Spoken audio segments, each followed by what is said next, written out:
اہل سرسار کی ایک قوم جسے قوم سبا بھی کہا جاتا ہے، اللہ تعالیٰ کی بے شمار نعمتوں کے اندر زندگی گزار رہی تھی۔ یہ قوم ایک عظیم تہذیب و تمدن کی مالک تھی۔ حضرت داؤد علیہ السلام اور حضرت سلیمان علیہ السلام کی باعظمت حکومتوں کے بعد ان کی حکومت زبان زد خاص و عام تھی۔ کہا جاتا ہے کہ یہ لوگ گندم کے مغز سے آٹا پیس کر روٹیاں پکاتے تھے، لیکن اس کے برعکس وہ اس قدر اسراف کرنے والے اور ناشکرے تھے کہ انہی روٹیوں کے ساتھ بچوں کا پاخانہ صاف کرتے تھے۔ بعد ازاں ان آلودہ روٹیوں کو اکٹھا کرنے سے ایک پہاڑ بن گیا تھا۔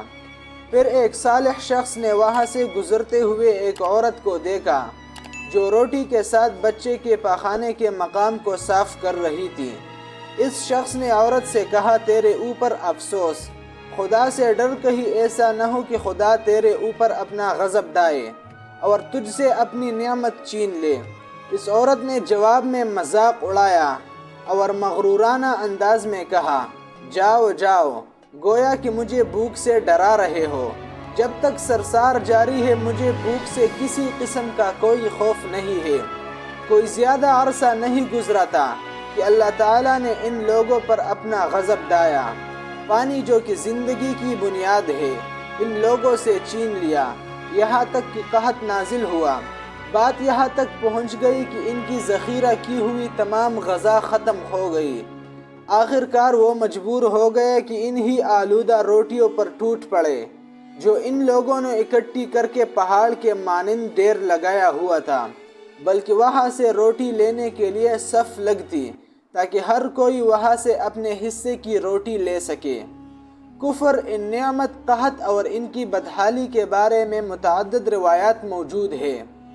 سورہ نحل کی آیت نمبر 112 اور 113 میں یوں ارشاد ہوتا ہے، اور اللہ نے اس بستی کی بھی مثال بیان کی ہے جو محفوظ اور مطمئن تھی۔ اس کا رزق ہر طرف سے باقاعدہ آ رہا تھا، لیکن اس بستی کے رہنے والوں نے اللہ کی نعمتوں کا انکار کیا تو خدا نے انہیں بھوک اور پیاس کا مزہ چکھایا، صرف ان کے اعمال کی بنا پر جو کہ وہ انجام دے رہے تھے۔ اور یقیناً ان کے پاس رسول آیا تو ان لوگوں نے ان کو جھٹلایا، تو پھر ان تک عذاب آ پہنچا کہ یہ سب ظلم کرنے والے تھے۔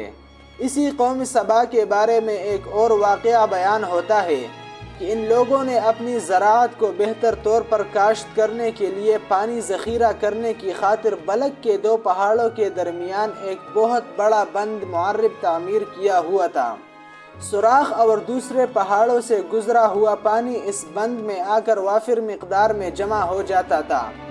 قوم سبا نے اس پانی سے صحیح طور پر استفادہ کرتے ہوئے وسیع و عریض اور بہت سے خوبصورت باغات لگائے اور کھیتی باڑی کو رونق بخشی۔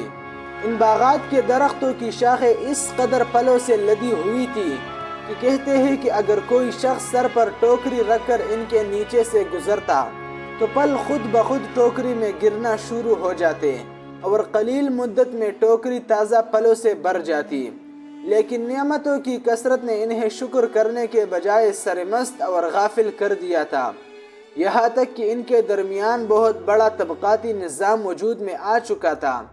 ان میں سے صاحب اقتدار لوگوں نے کمزوروں اور ضعیفوں کا خون چوسنا شروع کر رکھا تھا، یہاں تک کہ ان لوگوں نے خدا سے ایک احمقانہ التماس کیا جس کا ذکر سورہ سبا کی آیت نمبر 19 میں ملتا ہے۔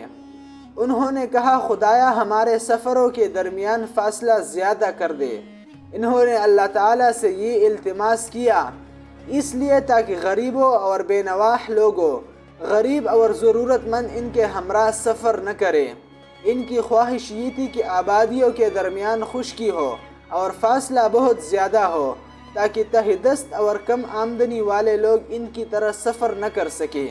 اللہ تعالیٰ نے ان مغرور پیٹ کے پجاریوں پر اپنا غضب نازل کیا۔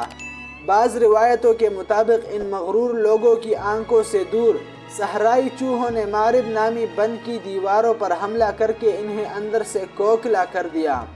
ادھر سے بارشیں زیادہ ہوئی جن کی وجہ سے سیلاب آ گیا اور اس بند میں پانی بہت زیادہ اکٹھا ہو گیا۔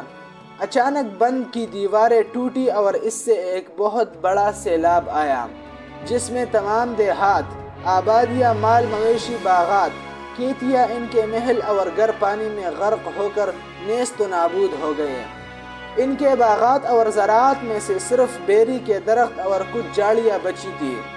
خوش الحان پرندے وہاں سے کوچ کر گئے تھے، جبکہ الوؤں اور کوؤں نے قوم سبا کے کھنڈرات میں اپنے گھونسلے بنائے تھے۔ اس بات کا ذکر سورہ سبا کی آیت نمبر 15 اور 16 میں ملتا ہے، اور آخر میں سورہ سبا کی آیت نمبر 17 میں قرآن کریم میں اس واقعہ کا یوں نتیجہ نکالا ہے: یہ ہم نے ان کی ناشکری کی سزا دی ہے، اور ہم ناشکروں کے علاوہ کسی کو سزا نہیں دیتے۔